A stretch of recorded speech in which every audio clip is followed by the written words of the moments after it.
सार बचन राधा स्वामी वार्तिक भाग पहला दफा 53।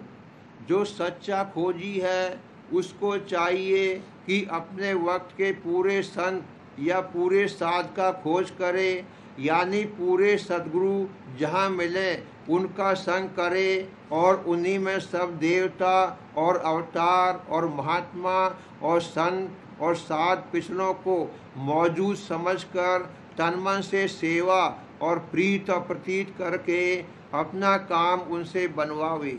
जैसे कि पिछले बादशाह चाहे बड़े मुंसिफ और दाता हुए, पर उनके हाल सुनने से या उनके नाम लेने से हमको दौलत और हुकूमत और ओहदा नहीं मिल सकता है।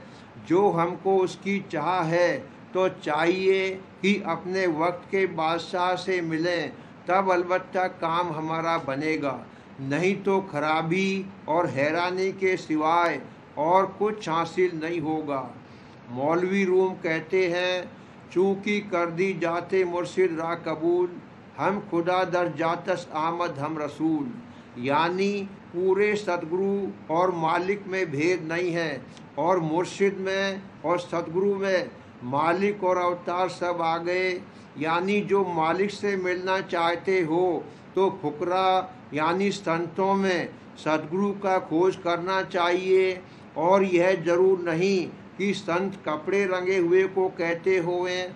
संत उनको कहते हैं जो सच्चे मालिक से सत्यलोक में पहुंचकर मिल गए, चाहे वह गृहस्थ में होवें या विरक्त, चाहे ब्राह्मण होवें या और कोई जाति में होवें।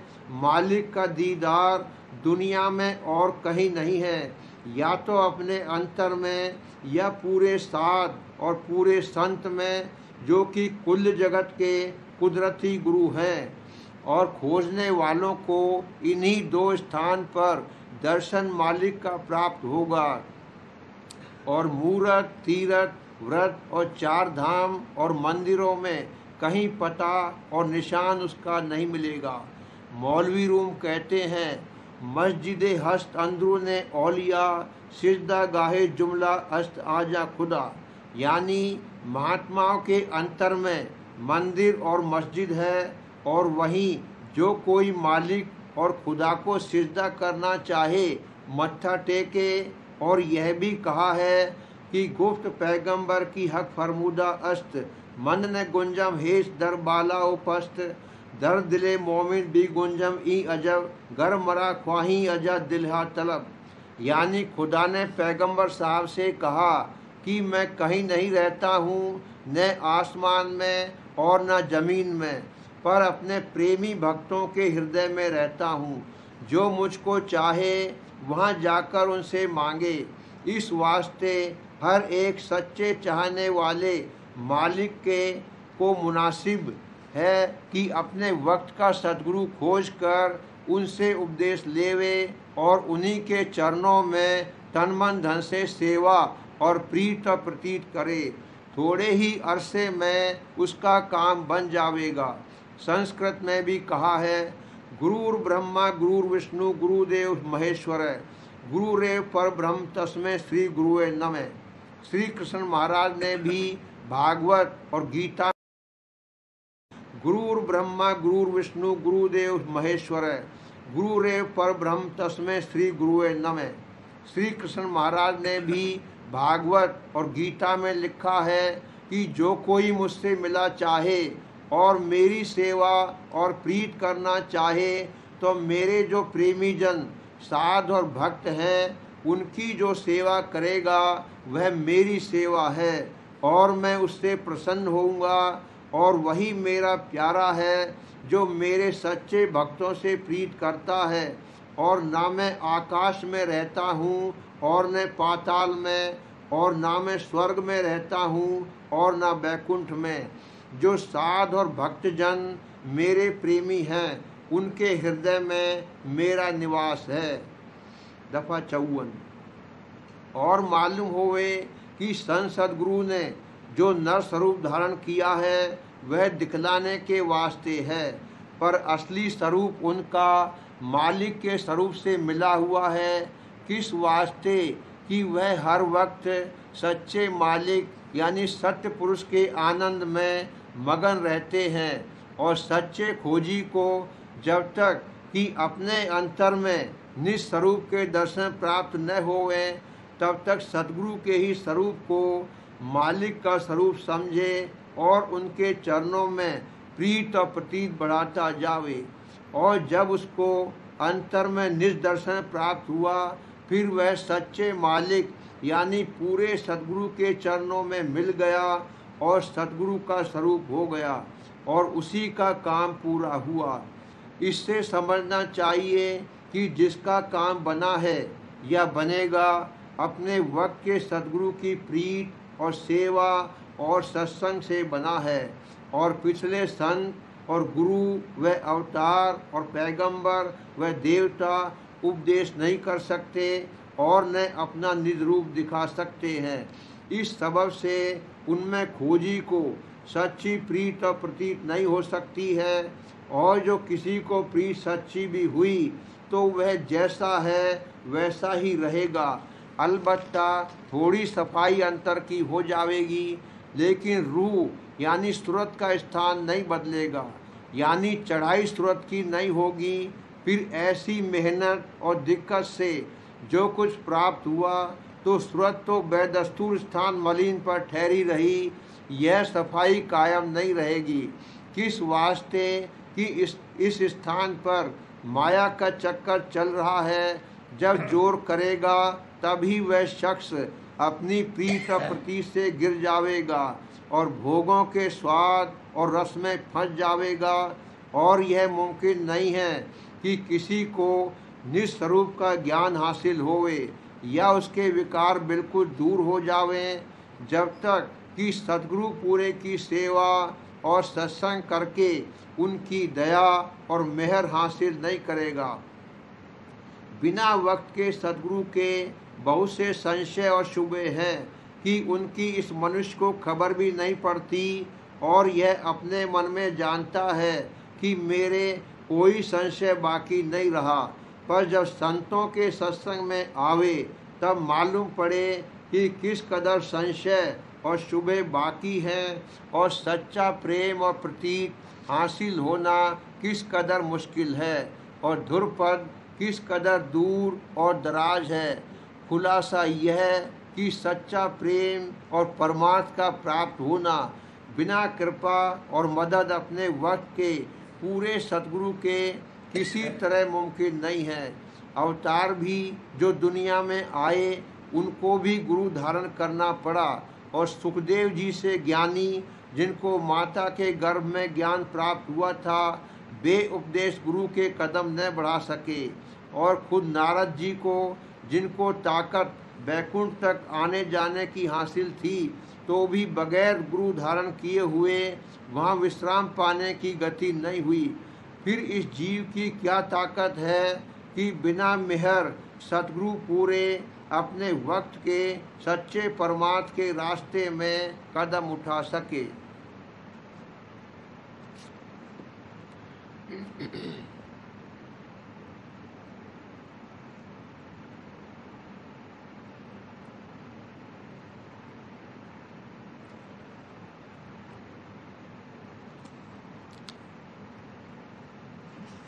प्रेम पत्र राधा स्वामी दूसरा भाग। वचन 5। राधा स्वामी मत में जो गुरु भक्ति जारी है उस पर तान मारने वालों को जवाब और वर्णन इस बात का कि सच्चे परमार्थ और सच्चे उद्धार की प्राप्ति के लिए अपने समय के भेदी और अभ्यासी मनुष्य स्वरूप गुरु से मिलना और उनके साथ दीनता और भाव और प्यार करना बहुत ज़रूर है। राधा स्वामी मत के मुआफिक सूरत यानी रूह कुल मालिक सत्यपुरुष राधा स्वामी की अंश है और उन्हीं के चरणों से निकसकर और नीचे उतरकर पिंड में नेत्रों के मुकाम पर बैठकर अपनी देह और दुनिया की कार्रवाई करती है। और रास्ते में जितने मुकाम हैं उन हर एक मुकाम पर ठहरती हुई उतरी है इसी तौर पर जब संसदरू की दया से उलटने की जुक्ति लेकर उसका अभ्यास करेगी, तब हर एक मुकाम पर चढ़ती हुई और वहाँ कुछ दिन ठहर कर सैर करती हुई कुछ अरसे में अपने निज स्थान पर जा पहुँचेगी। हर एक स्थान का जो रूप है वह आदि में सूरत ने ही वक्त उतार के धारण किया है, और इसी तरह लौटते वक्त वही रूप उसका हर एक स्थान पर होता जाएगा। उतार के वक्त में जो रूप की सूरत ने जिस मुकाम पर धारण किया है वह रूप नीचे की रचना का कर्ता और मालिक है। उलटते वक्त जब तक कि सूरत अपने से ऊपर के स्थान के रूप में प्यार और भाव लाकर और उससे मिलने की चाह जबर उठाकर जो जुगत की संतों ने दया करके बताई है उसका अभ्यास रोजाना शौक के साथ न करेगी, तब तक उस स्थान और स्वरूप की प्राप्ति न होगी, यानी वह मुकाम फतेह न होगा। इसी तरह हर एक मुकाम की भावना करके रास्ता चलेगा और धुन मुकाम यानी राधा स्वामी मत के चरणों में पहुंचने का इरादा सच्चा और पक्का करके हर एक स्थान की मंजिल को तय करती हुई सूरत चलेगी और हर एक स्थान पर अपना असली रूप धारण करती हुई जाएगी। जो कि हर एक स्थान का धनी यानी मालिक नीचे की रचना का कर्ता और मालिक है, इस वास्ते इसी किस्म का भाव अपने ऊपर के स्थान पर स्वरूप में धारण करके सूरत को चलना पड़ेगा। लेकिन जो कि धार आदि में राधा स्वामी दयाल के चरणों से जारी होकर हर एक स्थान पर ठहरती हुई रूप धर कर रचना करती हुई चली आई है, और जो कि अभ्यासी सूरत को धुर मुकाम पर पहुंचकर अपने सच्चे माता पिता और कुल मालिक का दर्शन करना मंजूर है, इस वास्ते उसको मुनासिब और लाजिम है कि बजाय इसके कि हर एक मुकाम के धनी को मालिक समझकर उसमें प्यार और भाव लाकर चले, सिर्फ कुल मालिक राधा स्वामी का ध्यान और उन्हीं के चरणों में प्यार और भाव धरकर रास्ता तय करे। इसमें उसकी पूरी मदद और दया हर जगह मिलती जाएगी और हर मुकाम पर इसके बदलने की जरूरत न होगी, क्योंकि एक से ज़्यादा स्वरूप में सच्चा और पूरा भाव प्यार नहीं आ सकता है। और जब वे सब स्वरूप रास्ते के सिर्फ अपनी अपनी हद में कार्रवाई कर सकते हैं और अपने से ऊपर के स्थान में उनका कुछ दखल नहीं पहुंच सकता है, तो वह पूरे और सच्चे कर्ता और मालिक नहीं हो सकते। यह सब कारबरदाज यानी कारिंदे हैं और राधा स्वामी दयाल के कुल मालिक और उनका हुक्म सब जगह जारी है। इस वास्ते उन्हीं का इष्ट मजबूत बांधकर और उन्हीं के चरणों में पूरा प्यार और भाव लाकर चलना चाहिए, तो रास्ता सुखाला और आसानी से तय होगा और किसी किस्म का खतरा और विघ्न रास्ते में वाक़ न होगा। यहाँ पर इस बात का जताना बहुत ज़रूरी है कि जो लोग सतपुरुष राधा स्वामी से बेखबर रहे और जिनको सतगुरु भेदी धुरधाम के नहीं मिले, उन्होंने रास्ते में धोखा खाया, यानी जिस मुकाम तक जिसकी रसाई हुई वह उसी मुकाम के धनी को मालिक को कर्ता समझकर वहीं ठहर गए और आगे चलने का रास्ता उनका बंद हो गया, और इसी सबब से अनेक मत दुनिया में जारी हो गए। पर जिनको कि संसदरू भाग से मिले उनको धुरधाम यानी राधा स्वामी मत का भेद मिला और वही रास्ते के सब मुकामों को तय करते हुए सच्चे मालिक के चरणों में पहुंच गए। और जिस खतरे में कि लोग उनको धुर मुकाम का भेद ही नहीं मिला पढ़कर धोखा खा गए, वे उस खतरे से बच गए। मालिक के चरणों में प्यार और भाव भी कई तरह पर करते हैं।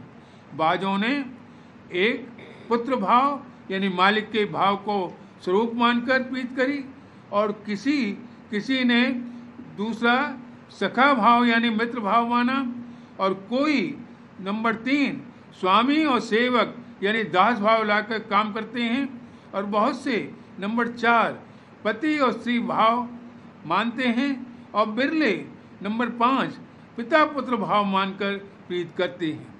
हरचंद के सबका मतलब मालिक के चरणों में प्रीत पैदा करने और बढ़ाने का है, पर इन सब में पति और स्त्री और पिता पुत्र भाव बहुत उम्दा है, बल्कि पिता पुत्र भाव सब में बेहतर और सुखाला और निर्मल और निर्विघ्न है।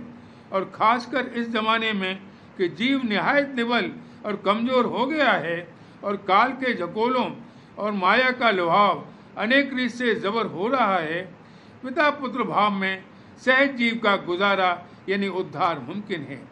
इस वास्ते मुनासिब मालूम होता है कि हर एक सच्चे परमार्थी अभ्यासी राधा स्वामी दयाल के चरणों में माता और पिता का भाव धारण करके तब अपनी प्रीत प्रतीत बढ़ावे और संतों से जुगत लेकर नित्य उसका अभ्यास विनय और प्रेम के साथ करे, तो आहिस्ता आहिस्ता एक दिन उसका कारण बन जाएगा और सच्चे माता पिता राधा स्वामी दयाल की दया और मेहर और रक्षा के पर्चे जीते जी अंतर और बाहर देखकर दिन दिन उसकी प्रीत और प्रतीत बढ़ती जाएगी और अपने सच्चे उद्धार की निस्बत कोई शक उसके दिल में बाकी न रहेगा।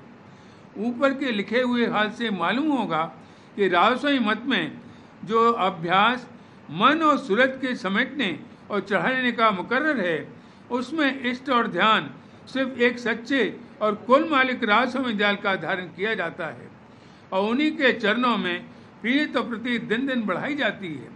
और जो कि हर एक स्थान पर उनके चरण मौजूद हैं, सो उन्हीं का ध्यान करता हुआ और सच्चे की धुन सुनता हुआ अभ्यासी तय करता है।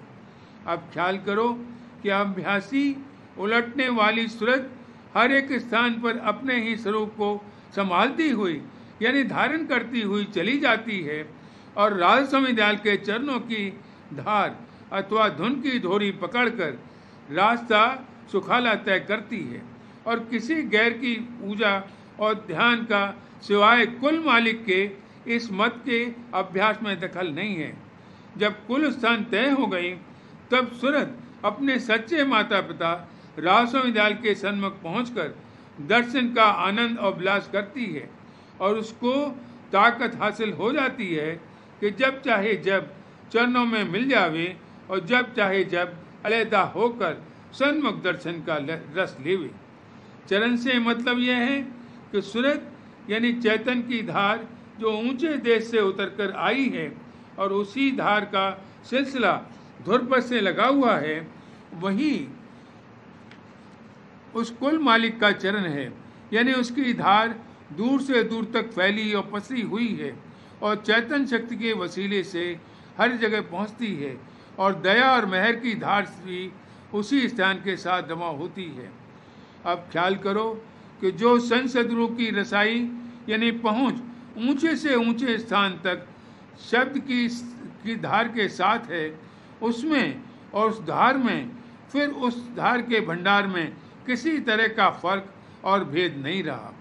हर एक स्थान का स्वरूप और उसका स्वरूप हुआ और वही स्वरूप असल में सब श्रुतों के स्वरूप हैं जो वक्त उतार के राधा स्वामी दयाल के चरणों से हर एक सूरत धारण करती हुई चली आई है।